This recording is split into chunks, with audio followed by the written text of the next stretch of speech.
Mr. Speaker, I repeat, so far, we have almost reversed all the cedi depreciation in 2022, 2023, and 2024. This level of appreciation has never happened in the history of our country. So IMF is going after Ghana. They are accusing Ghana of manipulating its own currencies. So IMF is saying that Ghana Bank is injecting money directly to the market, which is making Ghana currency Cedi to improve. And it's my first time in Ghana, but I did not expect to see this much development. Nigerians, when we see Ghanaians, we should be greeting Salma. I mean, don't come for me, but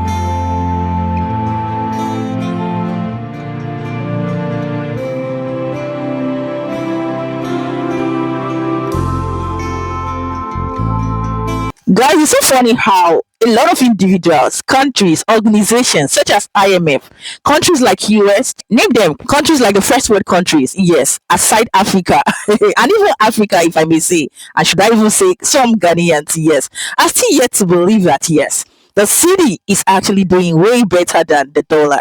Like the cedi has crippled the dollar to the point that it has really sparked up a lot of curiosity reactions from Ghanaians, from other African countries, Western countries, particularly the US, and we are specifically looking at IMF and the reactions of others. So I've got a Nigerian as well who didn't know that the Ghana she had never known, or she used to hear on a very, very negative light.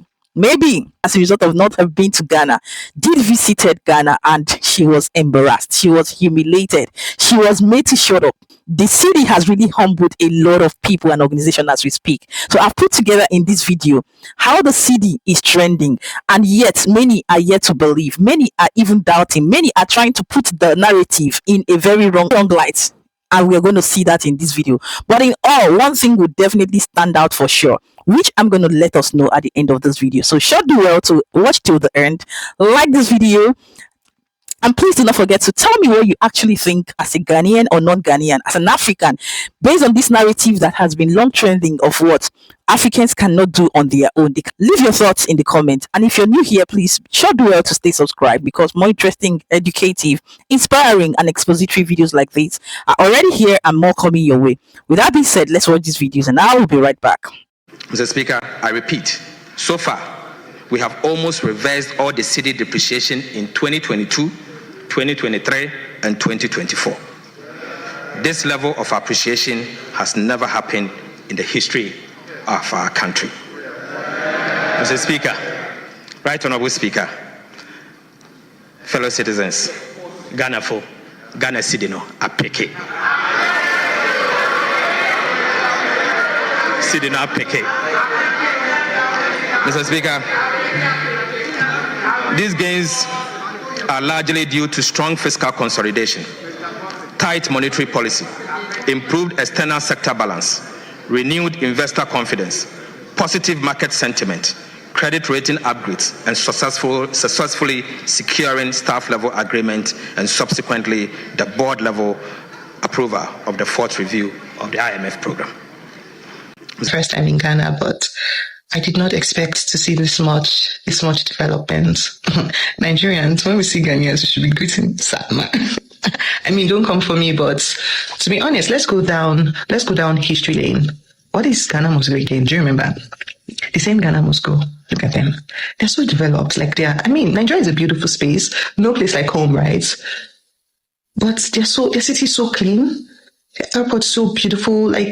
Or maybe it's the part of Ghana I'm in, but so far, all I've seen is orderliness. Should we talk about their money, their economy? It's 1 cedis to $10. Ours is 1,600 Naira on a good day. Sometimes 1,800, 2,000 Naira to $1. Make it make sense. I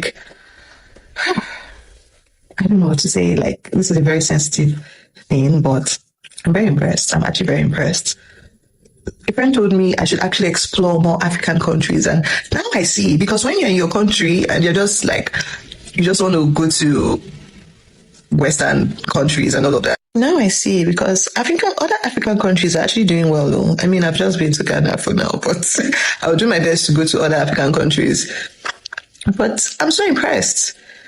We're the giant of Africa, but the economy of other African countries or their structure we have to applaud them. Like, it's very applaudable. Like, they're doing well. They're actually doing well. But seriously, guys, I'm impressed though.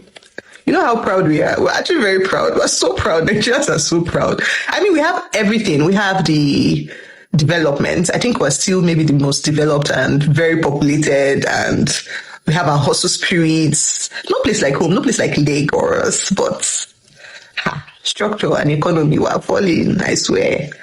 Our airports. I mean, it's not that bad, but we can really do better since we are the giant of Africa. At least $1 should be, at least, it won't be bad if it's 500 naira or 200 naira. We can't go back, Abi. It's a long thing, but there's nothing impossible. Can you believe that this whole money, both of this, is about 2 million naira?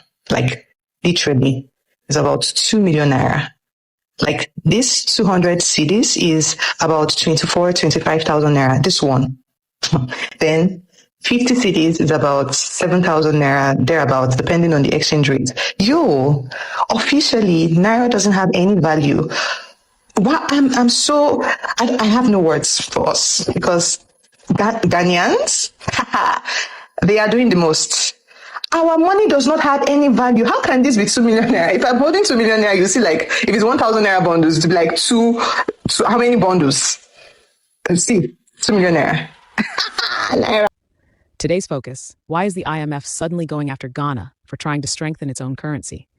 Is this really about economic discipline, or is it about keeping Ghana and Africa under control?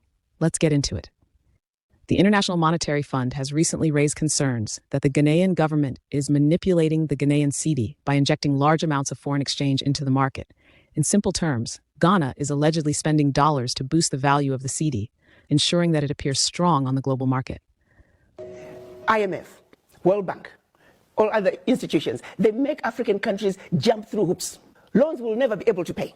The US, when they borrow money, they're getting it in 1.5, 1.9 interest rate. Africans, when they get the same amount of money, they're paying 9, 10%. The people who don't need a break, they get a break. The ones who need a break, they don't get a break. The sheer survival of the World Bank, IMF, is based on the fact that African countries and many other developing countries do not succeed. Their success is based on our failure. That has to change. And guess who can make the change? We, the children of Africa, we, the Africans, are the ones who have to say, we know your game now. Enough is enough. We're not playing it anymore. And this is where the diaspora come in. So IMF is going after Ghana. They are accusing Ghana of manipulating its own currency. So IMF is saying that Ghana Bank is injecting money directly to the market, which is making Ghana currency Cedi to improve. And this is not good at all. IMF is saying that there is footprints all over the market of Ghana Bank. They even went to Ghana to warn them to stop manipulating the market, and they should let the market decide if Ghana is strong, or to decide the state of Ghana currency, that is Cedi. And also some government officials, they are saying that this is true. What IMF is saying is true at all. They are saying that Ghana Bank injects money, a lot of money in the market, which is making a lot of people think that Ghana currency Cedi is doing so good. But in real sense, this is not true at all. This is just changing the economy, making things worse, and also it's not good for Ghana economy. This is according to one of the government officials, Ghana government official. But we all know that Ghana currency has been doing so great. It has surpassed even US dollar. This 2025, the Ghana currency is the most developing currency in 2025. On the surface, this seems like a sovereign decision. A country trying to protect its economy, stabilize prices, and boost public confidence. But instead of encouragement, Ghana is facing criticism from the very institutions that were built to provide economic support. Why would the IMF, whose stated mission is to help countries achieve financial stability, condemn Ghana for taking steps to stabilize its currency? Is the real issue economic strategy? Is the real issue economic strategy? Or is the IMF simply uncomfortable when an African country takes independent action without needing their loans? National forces and international forces that affect their lives. Amongst the international forces, you find that there are bodies like the International Monetary Fund, which really impose themselves on our governments. For instance, they have asked in Zimbabwe that our present government should reduce food subsidies. It should do away with public spending, which means it should cut down on education and health. It should also devalue the currency. it should also freeze the wages of the workers. And it is exactly these things that the government is trying to raise. Recently, they have raised the minimum wage of workers, up to something like 143 Zimbabwean dollars for the workers. And ever since the independence of Zimbabwe, if there is anything that the government has done for the people for now, it is bringing health facilities, bringing educational facilities, that is building schools, preschool facilities in the rural areas in particular, because most of Zimbabwe is rural and the population there is more than 80%. So that, in other words, the IMF is saying to Zimbabwean government, do not do anything good for your people. So would we not say that that is a form of aid that we really are rejecting, so that these loans, when they are given by the IMF and the World Bank, they are not to support the livelihood of our people, and especially the poorer classes, that is the peasants and the workers. But in fact, they are dominating over and above our governments. So we find our governments, even when they try a lot to improve the situation for the people, it is difficult. So we as researchers, we bring this kind of knowledge to our pastors, we bring this kind of knowledge to our women and youth so that they understand how the world functions and how it affects our situation. If Ghana succeeds in strengthening the Cedi through domestic efforts, it could set a dangerous precedent for the IMF and the West, because it sends a clear message to other African countries: you don't need IMF loans to survive. And that message, more than any currency movement, might be what truly worries the global financial elite. Could it be that the fear isn't about Ghana manipulating its currency, but about Ghana breaking free? Some Ghanaians themselves have raised concerns about the government's approach. They argue that injecting large sums into the forex market to boost the Cedi is not a sustainable economic strategy. Mr. Speaker, one of the reasons that we are experiencing the appreciation of the Cedi is fiscal policy. We admit that it contributes. But we have been reminding this government that much of the impact is due to government of Bank of Ghana direct intervention in the market, which is antithetical to the free liberal market we are operating. When you inject Ghanaian Cedi, when you inject dollar into the Ghanaian Cedi, it creates a false sense that investors will think that your Cedi is doing well. In actual case, it is not doing well. And the IMF has actually come to the country and they have mentioned that the Bank of Ghana must stop. And this House must encourage the Bank of Ghana to stop the measures of intervening and injecting hard currency into the economy. Mr. Speaker, the GDP, what has the government? The government has not paid any loan except those who have so agreed to pay. Government has actually contracted more loan, but debt to GDP is declining. Why? Because of the painful decision of Nana Addo Dankwa government to go for the debt restructuring and to go for the IMF support program. Now they are taking the credit. Today, they are taking the credit and they are telling that the debt to GDP is 54%. But they forgot to tell the House what has accounted for the reduction in the debt to GDP. The government has not done anything about the debt situation. Absolutely nothing. Yet the debt to GDP has moved to 54. He needed to tell this House that it is decreasing because the government painfully took the debt restructuring program. The government painfully went to the IMF for a fund program, and the government has actually been doing that because the government is getting this momentum because of the intervention of Naira. Mr. Speaker. According to these critics, a strong currency should reflect real economic productivity, manufacturing, exporting, innovation, not simply temporary dollar injections. They ask a valid question. If the average Ghanaian on the street still struggles to afford food, fuel, or rent, then what exactly does a strong Cedi achieve? Is it only about optics, about looking good on paper while the economy on the ground remains in crisis? This debate opens the floor to a larger question. So we've seen the IMF's, statement after they approved some $367 million for Ghana. They're talking about how the Bank of Ghana should reduce its interventions in the forex market. First of all, help us understand what's wrong with the Bank of Ghana interfering in the forex market. After all, we have always said that, Bank of Ghana's work that it does is aimed at is inflation targeting. Everything it does seeks to reduce inflation when it comes to even monetary policy rate. So if we say we have, imported inflation, shouldn't they be working on the exchange rates? Should African governments focus on controlling currency figures or on building real economic strength that translates into the lives of ordinary people? We invite you to answer in the comment section. Do you believe currency manipulation helps or harms long-term development? Now let's step back and look at the global stage. The same IMF that is condemning Ghana's Cedi injections rarely questions similar actions in Western nations. Take the United States, for example. When America faces an economic crisis, it prints more money, massive amounts. This isn't considered manipulation. It's called stimulus. No headlines, no outrage, no punishment. In fact, the IMF itself has publicly stated that the U.S. can never really owe it money because all debts are in U.S. dollars. The first question is a very important question. What makes African and third world debt different from the American debt? Number one, America is never going to pay its debts. It doesn't have to. Its debts are in its own currency. We can simply print it. The African debt is not in its currency. The African debt is in U.S. dollars. Africa has to earn the U.S. dollars, and the only way it can earn the U.S. dollars is not to be assassinated for growing its own food and becoming independent and doing something that the United States does not like. The principle underlying the foundation of the World Bank, the International Bank for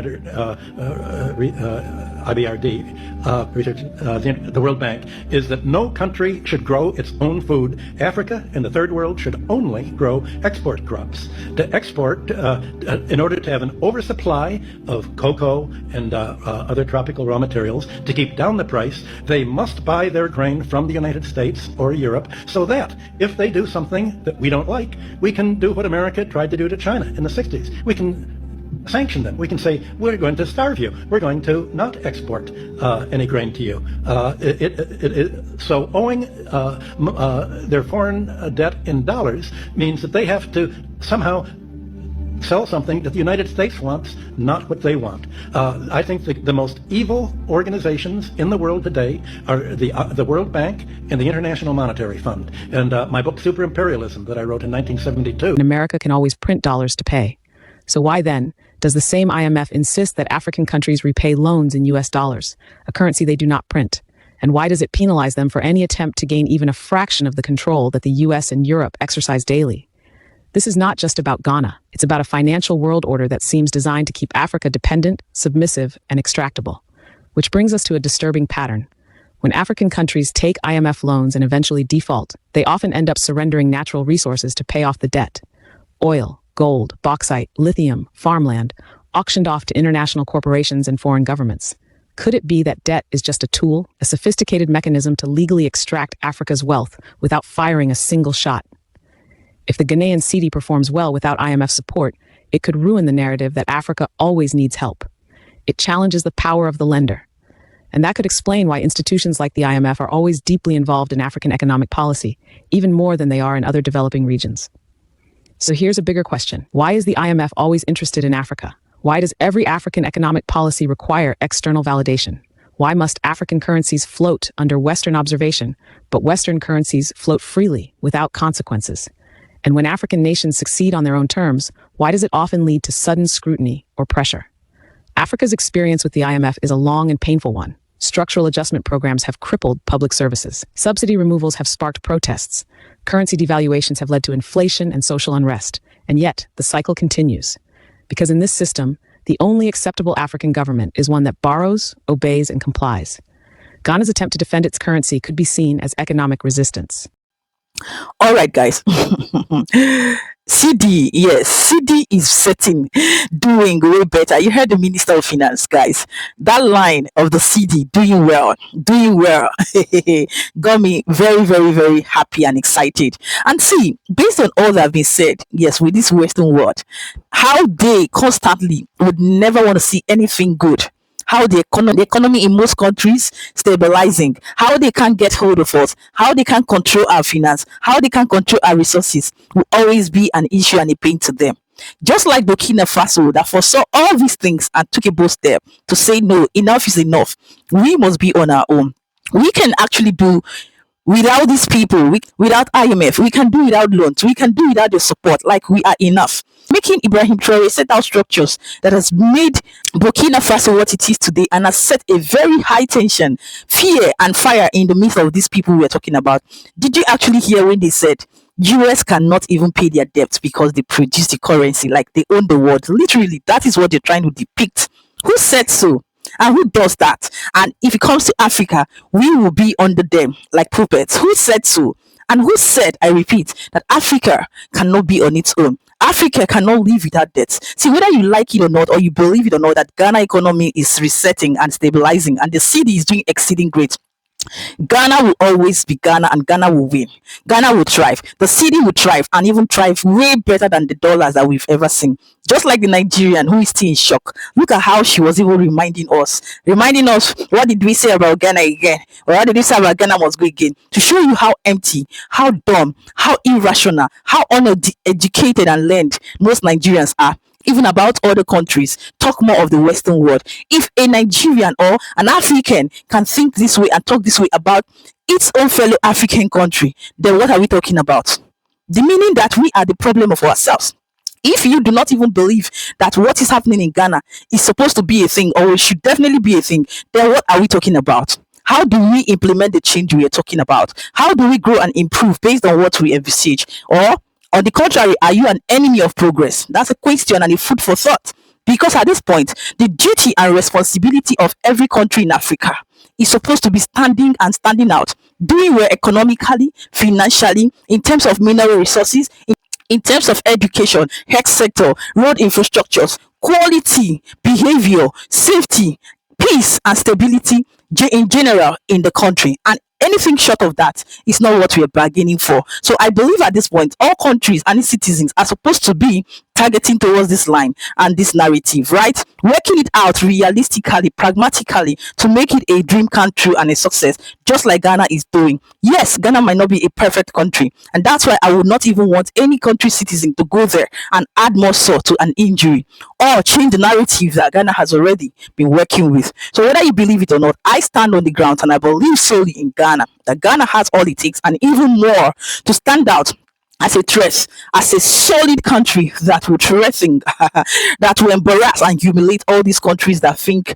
they can control Africa and control countries in Africa, such as the US and the rest of others. So on this note, I think I've been able to convince you, not confuse you, that we are Africans. Ghana is part of West Africa, and Ghana have all it takes to stand out there. If Nigeria, on the other hand, is still sleeping, may they continue to sleep, so that by the time they will wake up, if they are not ready to wake up, they will see that others have left them behind, such as Ghana. But if they can learn and change, that is if, then so be it, because I wish every country in Africa nothing but the best. Well done to Ghana, and well done to the currency. Cedi doing well, embarrassing so many people, disappointing, and putting so many people to shame. That is it, and that is that. So at this point, this is my own take, my opinion, my input. What are yours? Kindly leave them in the comments. And if you liked this episode, show me by hitting on the like button, share, and stay subscribed. If this is your first time here, please don't make it your last. And with all this being said, keeping it real, happy, safe, and blessed. Wishing you nothing but a blast this day and week ahead. I will see you in my next one. Ciao, ciao.